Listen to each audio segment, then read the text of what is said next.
What is up, guys? Welcome back to another Commander Cycle video. Today we have the Star Wars Black Series Ahsoka Clone Trooper 2-pack. And yeah, we have the 332nd Grunt on the left and the 501st Grunt on the right, which we'll get into right now. So as you can see here, there's both the figures, both their blasters, and their helmets right here. It does say Star Wars the Black Series on the top. It says Star Wars Ahsoka in the light blue, and the Clone Trooper Lieutenant and the Ahsoka Clone Trooper. Also, I used to think that this pack was a part of the new Clones of the Republic line, and I forgot it was a part of the Ahsoka, but yeah. Overall, look on the back here, Phase 1 Trooper Lieutenant, Ahsoka down at the bottom, nothing on that side either. Yeah, once again, I kept on thinking that this was a part of the Clones of the Republic, but it was just a mistake by me. It's Ahsoka, and yeah, overall, that's just a little mistake by me, but yeah.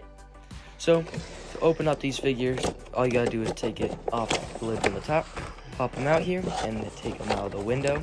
Slide this on out, which giant sheet here. Throw away that little paper because I don't even use it all the time. And then just remove the tape from both the blasters here. And then you can easily pop out the longer and the short rifle. And just gotta get both of them out here. And then there goes the other one. And then for the other blasters, easy, just remove the tape like the other one. And then remove the tape from the long blaster up here as well. And then just pop it out. And then for the helmets here, just push on the back and try and grab it like that. And then just push that whole back there. And then try to push the other helmet up and boom. Then I usually go for the feet here because I don't like to warp these bubbles a lot because I usually just put them back to give them more thickness and put the boxes in my counter and shelf. But yeah, then we'll just pop out the Lieutenant here, basically the 501st Grunt, first page 1. Oh, we'll get into that later. And now the 332nd Trooper, and boom, there we go, both clones out of the box. So for accessories here, both clones come with the shorter DC blasters, I think, right? And then of course the longer ones, which is great that they both come with both of these accessories. Good thing we don't have to share one across each other.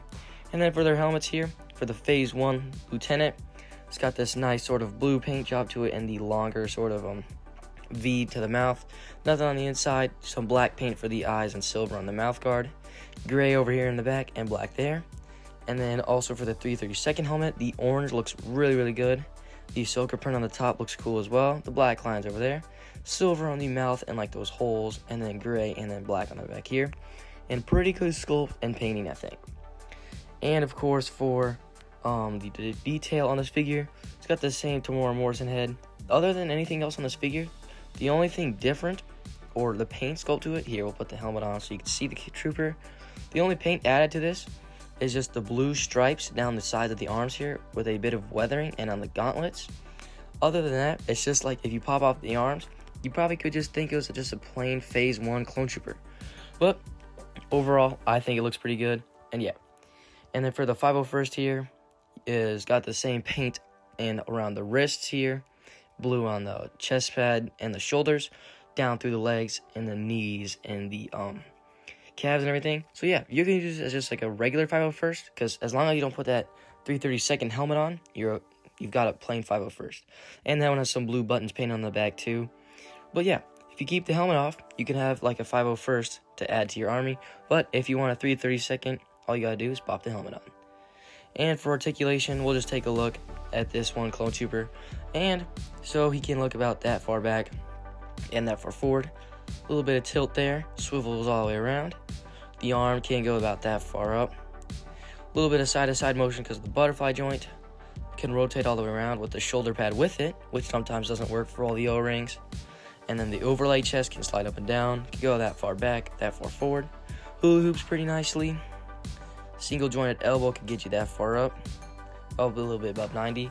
Side to side, of course, and then just lower it a bit. The joint for my figure is a little tight right now because I did just pick him up and it was a bit cold around now. But yeah, and then the wrist can hinge, swivel up and down on both of the arms. Wait, no, this one has a side to side, my bad. For the leg, he can stick almost pretty far out, about that far forward, but you have to swivel the thigh there and then back that far. Single jointed knee can go that far back with a bit of tilt there, or side to side movement. The knee pad moves around greatly. Ankle can go up and back, and then it has a bit of rocker. So yeah. And for scaling, here is the new Lieutenant and the older one. Of course, the only thing different here is the articulation and the 4 dots on the chest, which it still isn't a Lieutenant because it's supposed to be that teal color, mainly like the Ahsoka box. That's what the color of the clone's supposed to be. So this is more of a 501st Phase 1 Grunt, and then of course there's the other coloring from the Obi-Wan Kenobi one. So yeah, overall, Ord's like the color of my lampshades too. And for the 332nd, here he is next to the Kenobi Trooper on the left and the old Archive one. So yeah, pretty good here. Of course, the dark blue is different across all 3 of these. The 501st Archive is different, and the Kenobi one is too. And for some comparisons, here he is next to Jesse and the Jet Trooper, which I think he looks great for a Mandalore arc, and yeah, it looks pretty good. And here he is next to Rex from the Bad Batch and a Battle Droid from Jedi Survivor, which is still the only Battle Droid I have left. And then, of course, next to some Mandalorians from the Mandalore arc is the Mandalorian Loyalist and the Super Commando. Looks good next to him. And Pre Vizsla and Rebels Darth Maul. I just have the Rebels one because I don't have the Clone Wars one just yet. So overall, I think this 2-pack looks good. Great articulation here. This is what, I think Hasbro should be doing. And yeah, the only thing I have about these is I kind of wish that the clones came with different heads, like a bald one, or maybe different hairstyles, just so you can mess around, kind of like G.I. Joe does, so you can army build and stuff. But overall, I think this pack is great. I do have 2 of them. And yeah, that's all I have for you guys today. Thanks to you guys so much for watching, and Commander Cycle out.